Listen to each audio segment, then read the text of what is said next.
नमस्कार, मैं डॉक्टर अर्पित अभिषेक शाही, पंचतत्वादी Ayurvedic restoration centre Indirapuram Ghaziabad से। आज नीलोक स्ट्रीट के प्लेटफॉर्म के माध्यम से मैं आपसे कुछ शेयर करना चाहूँगा। एक डिज़ीज़ है जिसको हम कहते हैं IBS या इरिटेबल बाउल सिंड्रोम, जिसको आयुर्वेद में संग्रहणी कहते हैं। ठीक है, तो मेनली इसमें क्या परेशानी होती है पेशेंट्स को, वो क्या परेशानी फेस करते हैं, कैसे इसका मैनेजमेंट है, इसके बारे में थोड़ा हम संक्षेप में बात करेंगे आज। तो IBS और इरिटेबल बाउल सिंड्रोम नाम से ही जो है आप समझ पा रहे होंगे कि ये मेनली इरिटेशन है बाउल्स का।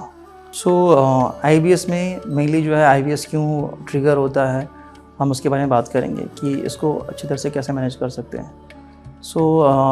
IBS में मेनली यदि कोई पेशेंट जैसे भी कुछ खाता है तो उसको जो है बाउल का जो है फीलिंग आने लगती है, जैसे कि उसको इरिटेशन होने लगता है पेट में, ही उसको अर्ज आने लगती है कि उसको स्टूल पास करना है, मोशन के लिए जाना है।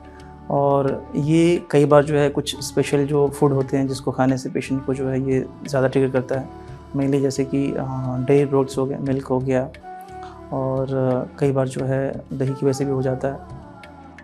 और मेनली जो इसमें आपको डाइट का विशेष ध्यान देना है कि आपको क्या खाना है, क्या नहीं खाना है। यदि आपने अपना डाइट मेंटेन किया इसमें तो आपको इसमें काफ़ी अच्छा रिस्पॉन्स मिलेगा। तो जिसमें कि मैंने आपको बताया, एक तो डेयरी प्रोडक्ट हो गया, आपको नहीं खाना है। उसके बाद जो लेग्यूम्स हो गए, जैसे कि बीन्स हो गया, और आपके राजमा छोले, ये सब चीज़ें जो हैं जो हैवी होते हैं, डाइजेस्ट नहीं हो पाते हैं, ये सब चीज़ों को अवॉइड करना है, ये नहीं खाना चाहिए। अगेन बेकरी आइटम्स हो गए जिसमें कि ईस्ट पड़ा होता है, वो भी इसको प्रॉब्लम करते हैं। तो ये तो हो गया डाइट से रिलेटेड चीज़ जो कि आपको अवॉइड करना है, जिसके खाने से जो है आपको जो है IBS में ट्रिगर हो जाता है। दूसरा एक होता है कि पेशेंट ज़्यादा एंजाइटी में होता है, मतलब कोई पेशेंट ज़्यादा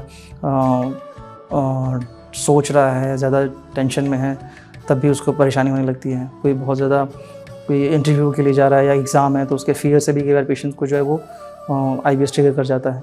तो उसमें मेनली जो 2 तरीके से होता है, या तो पेशेंट को कॉन्स्टिपेशन हो जाता है, पेशेंट जो स्टूल पास नहीं कर पाता है 2 डेज़ या 3 डेज़।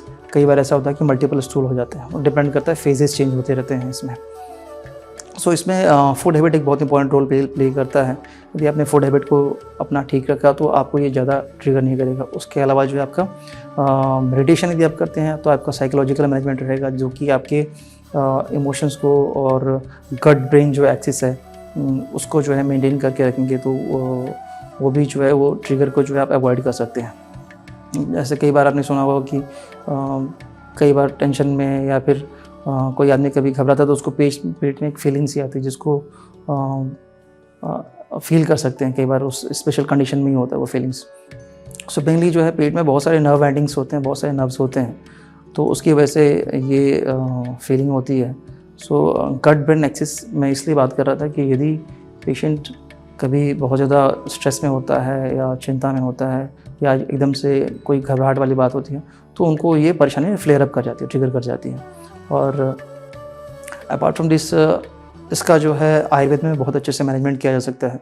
यदि आप किसी अच्छे आयुर्वेदिक डॉक्टर से मिले तो जो है वो इसका उपचार बहुत अच्छे तरीके से कर सकते हैं आपको, और ओरल मेडिकेशन से इसका इलाज अच्छी तरह से मैनेज किया जा सकता है। सच पंचकर्मा की बहुत ज़्यादा रिक्वायरमेंट नहीं पड़ती है इसमें।